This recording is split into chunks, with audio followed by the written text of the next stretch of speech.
सुप्रभात। कक्षा दूसरी, विषय हिंदी, उप विषय पाठ 1, भाषा और उसके रूप। पुस्तक का नाम नई गुलमोहर हिंदी व्याकरण। व्याख्यान 1। आज हम इस व्याख्यान में भाषा और उसके रूप में जानेंगे। तो चले और जाने भाषा और उसके रूप में। पहले चित्र को देखते हैं और पढ़ते हैं इस चित्र में क्या लिखा है। अरे अलीना, तुम फूल मत तोड़ो, देखो बोर्ड पर क्या लिखा है। फूल तोड़ना मना है। एक बार दोबारा पढ़ते हैं। अरे अलीना, तुम फूल मत तोड़ो, देखो बोर्ड पर क्या लिखा है। दूसरे बोर्ड पे लिखा फूल तोड़ना मना है। यह अलीना है और यह दीपा है। तो बच्चों, आपने चित्र में देखा अलीना फूल तोड़ने वाली थी, तभी दीपा उसे बोलकर तथा बोर्ड दिखाकर फूल तोड़ने से रोक देती है। तो बच्चों, अपनी बातों को दूसरों तक पहुंचाना और दूसरों की बातों को समझना भाषा के द्वारा ही संभव हो पाता है। तो क्या बोला मैंने? बच्चों, अपनी बातों को दूसरों तक पहुंचाना और दूसरों की बातों को समझना भाषा के द्वारा ही संभव हो पाता है। अतः हम कह सकते हैं, भाषा मनुष्यों के बीच बातचीत का एक सरल साधन है। हम भाषा के रूप को जानेंगे। आपको पता है भाषा के कितने रूप होते हैं? बच्चों, भाषा के 2 रूप होते हैं।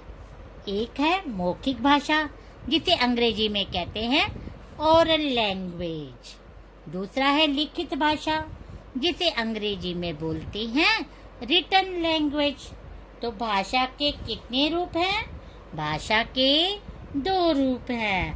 पहला है मौखिक और दूसरा है लिखित भाषा। अब हम इसके रूप को विस्तार पूर्वक समझते हैं। मौखिक भाषा, ओरल लैंग्वेज के बारे में जानते हैं।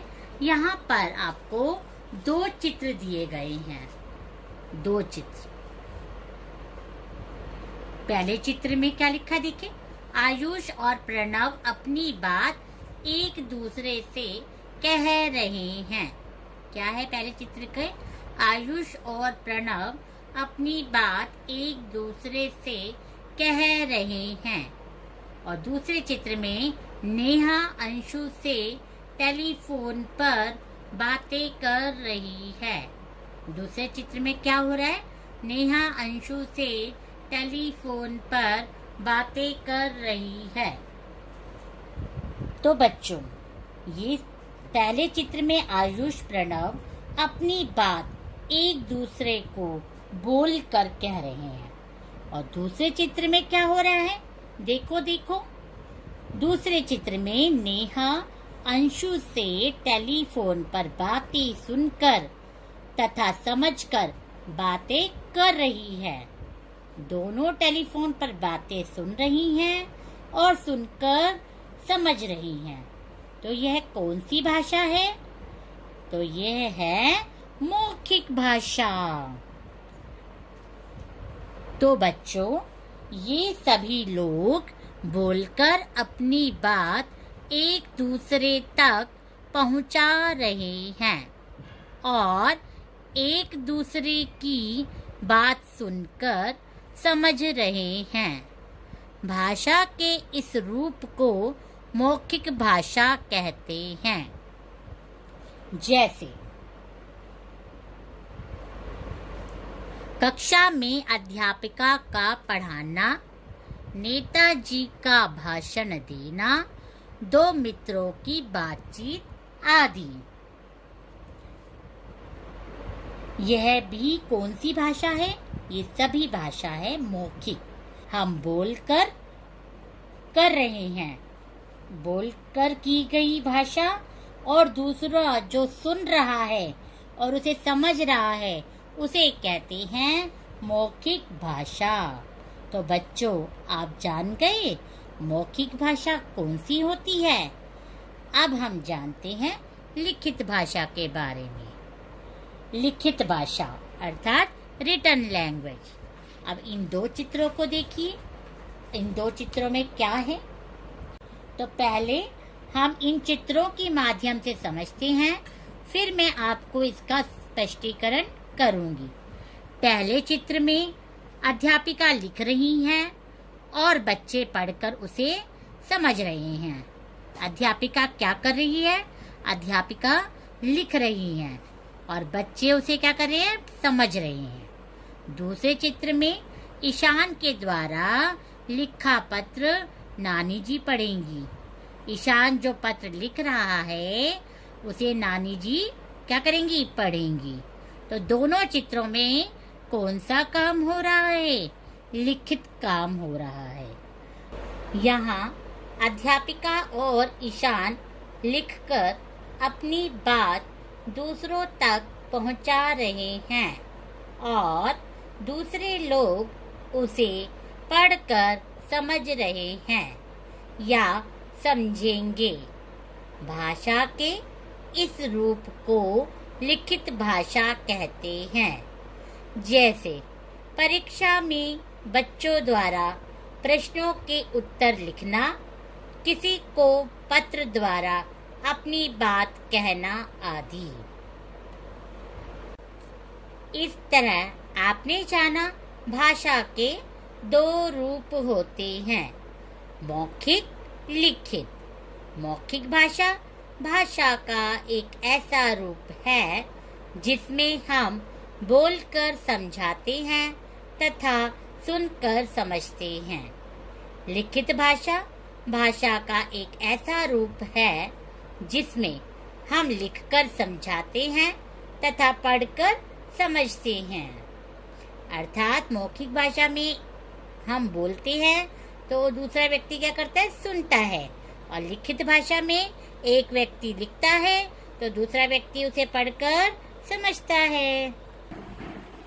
हमारे देश में अनेक भाषाएं बोली जाती हैं, जैसे हिंदी, पंजाबी, मराठी, तेलुगु, तमिल, गुजराती आदि।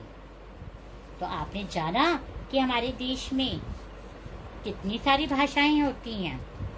इस संसार में सभी प्राणियों की अपनी अपनी भाषा है। पशु पक्षियों की भी अपनी भाषा है, उसे वे भी आपस में समझते हैं। इस संसार में सभी प्राणियों की अपनी अपनी भाषा है। पशु पक्षियों की भी अपनी भाषा है, उसे वे ही आपस में समझते हैं। उनकी भाषा को हम नहीं समझ सकते। जैसे कुत्ता भौं भौं करता है, क्या हम इसे समझ सकते हैं? नहीं ना। कौवा काव काव करता है, क्या हम इस भाषा को समझ सकते हैं? नहीं ना। वही लोग उनकी भाषा को समझ सकते हैं। तो बच्चों, आज हमने क्या सीखा? आज हमने सीखा अपनी बातों को दूसरों तक पहुंचाना और दूसरों की बातों को समझना भाषा के द्वारा ही होता है। दोबारा बता रही हूँ, अपनी बातों को दूसरों तक पहुंचाना और दूसरों की बातों को समझना भाषा के द्वारा ही होता है। नंबर 2, भाषा के दो रूप होते हैं, मौखिक और लिखित। तीसरा, हमारे देश में अनेक भाषाएं बोली जाती हैं। अब हम जानेंगे आज का गृह कार्य। तो आज आपका गृह कार्य क्या रहेगा? आज आपका गृह कार्य रहेगा खाली स्थान भरिए। आपको यहाँ पर जगह जो दी गई है ना, इसे कहते हैं खाली स्थान।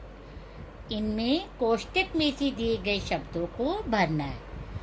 जैसे खाली स्थान में द्वारा हम अपने विचार दूसरों तक पहुंचाते हैं। चुप्पी या भाषा, सोच के लिखना।